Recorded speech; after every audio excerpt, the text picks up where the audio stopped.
नमस्ते दोस्तों बात कर लेते हैं कॉन्स्टिपेशन की। कॉन्स्टिपेशन क्या होता है और इसकी रोकथाम हमको कैसे करनी चाहिए और ये आखिर क्यों होता है, ये सबसे ज़्यादा किस उम्र में होता है और ये क्यों होता है, इसी के बारे में आज हम आपको पूरी जानकारी देंगे कि आखिर कॉन्स्टिपेशन होता क्यों है। फर्स्ट ऑफ ऑल दोस्तों, अगर आपको ये जानकारी थोड़ी भी अच्छी लगे तो वीडियो को लाइक कर देना है और चैनल को सब्सक्राइब कर देना है और शेयर कर देना है, एक प्यारा सा कमेंट छोड़ देना है। दोस्तों कॉन्स्टिपेशन मीन्स हिंदी में क्या ही बोलेंगे, मल का शुष्क हो जाना। मल जो है बहुत टाइट हो जाता है तो उसे हम कॉन्स्टिपेशन कहते हैं। सबसे पहले दोस्तों मैं आपको बताऊं कॉन्स्टिपेशन क्यों होता है।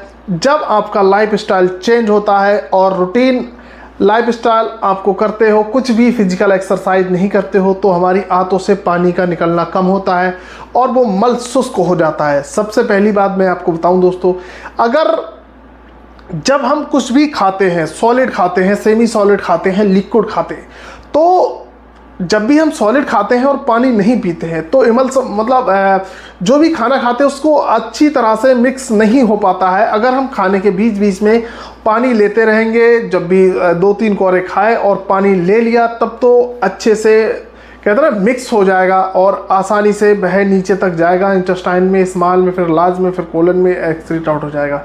तो हमको सबसे ज़्यादा जो कॉन्स्टिपेशन से बचना है, शुष्क लैट्रिन से बचना है, तो हमको सेमी सॉलिड और लिक्विड का ज़्यादा से ज़्यादा खाना चाहिए। हमको लिक्विड ज़्यादा खाना चाहिए दोस्तों। पानी जो है, पानी की मात्रा, आप बहुत सारे मिथ है कि इतना है, मैं आपको बता दूं, ऑन एवरेज 2 से 4 लीटर के बीच में आप पानी कितना भी पी सकते हैं, 5 लीटर भी पी सकते हो। इवन ऐसा कुछ निर्धारित नहीं है कि आप पानी कितना पी सकते हैं। किडनी पर कोई लोड नहीं आएगा, भाई पानी ज़्यादा पियोगे कोई बात नहीं। जो किडनी होती है, अगर किडनी आपकी स्वस्थ है तो एक्सक्रीट आउट कर देगी थ्रू यूरिन के, सीधी सी बात है, तो ऐसा कुछ नहीं है। दूसरी बात दोस्तों, मैं पहली बात बताऊँ कॉन्स्टिपेशन के लिए, आप सॉलिड खाना बंद कर दो, बिल्कुल बहुत कम कर दो। बर्गर, मोमोज और ये जितनी भी चीज़ें हैं, और जो प्रोसेस फूड होता है, प्रोसेस फूड आपको खाना बिल्कुल भी बंद कर देना चाहिए। जैसे समोसा हो गया है ना, समोसा का बहुत सारे प्रोसेस में से गुजरना पड़ता है। इन सारे प्रोसेस फूड को बंद कर देना चाहिए और आपको सही से अपना जीवन यापन करना चाहिए।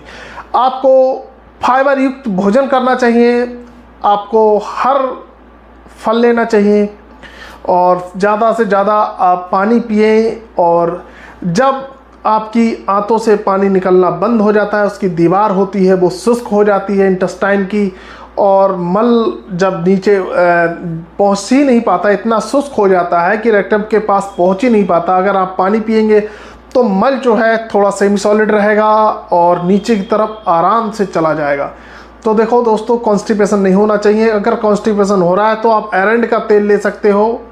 एरंड का तेल आप शाम को पिएंगे, बाहर सुबह एक्सक्रीट आउट हो जाएगा अच्छे से मोशन। और दोस्तों त्रिफला आप खा सकते हो, है ना, त्रिफला खा लो।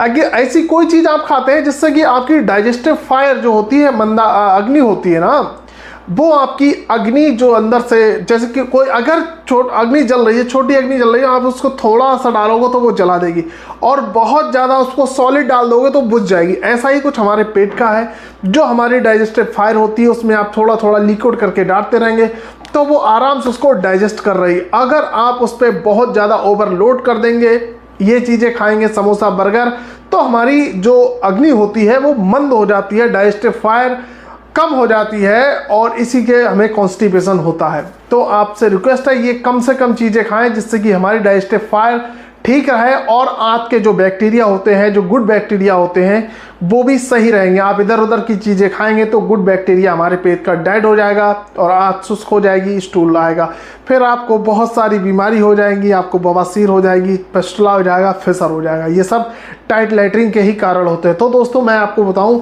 आपको इससे बचना है तो आप लिक्विड और सेमी सॉलिड ज़्यादा खाइए, हरे पत्तेदार सब्जियां खाइए और ये सब सारी चीज़ें पीजिए। एरंड का तेल पीजिए, त्रिफला खाइए अगर होता है। 60+ एज में ही होता है, बच्चों में होता है, तो मैं आपको ये रिकमेंड करूँगा कि प्लेंटी ऑफ लिक्विड्स खाइए, बहुत ज़्यादा लिक्विड्स पीजिए और ज़्यादातर ये प्रोसेस फूड ना खाइए।